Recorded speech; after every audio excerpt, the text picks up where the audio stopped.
শুভ সকাল বন্ধুরা, মহাসপ্তমীর শুভেচ্ছা জানাই সবাইকে। আজ আমাদের মন্দিরেতে পুজো, তাই মায়ের ভোগ হবে, ভোগের জোগাড় চলছে। ভোগের জোগাড় করছে।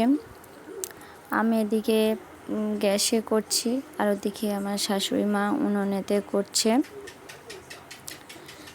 এই দেখো, তারপরে ভোগ তৈরি হয়ে যাওয়ার পর আমরা বাজারে মন্দিরেতে চলে এসেছি ফল কাটতে। আমার মা আর মেজো বোন এসছে, বোনকে নিয়ে চলে এসেছি। দেখো, ফল কাটতে বসে গিয়েছি। ফল কাটা হয়ে যাওয়ার পর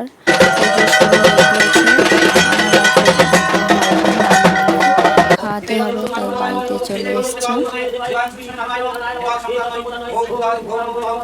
আমাদের পুজো শেষ হতে 3:30 বেজে গিয়েছিল। তারপরে যে প্রসাদ বিতরণ হচ্ছে, আমরা বাজারে গিয়ে দেখি বাবা আর 2 ছেলে প্রসাদ বিতরণ করছে।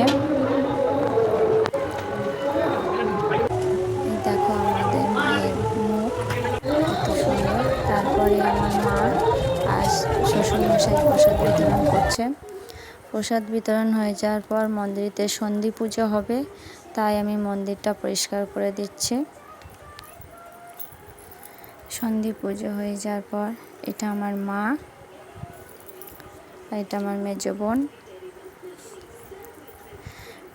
সন্ধি পুজো হয়ে যাওয়ার পর তারপর আমরা বাজারে 2 জায়গায় ঠাকুর দেখতে গিয়েছিলাম, দেখে বাড়িতে চলে এসেছি। কেমন হয়েছে প্লিজ সবাই কমেন্ট করো। দেখা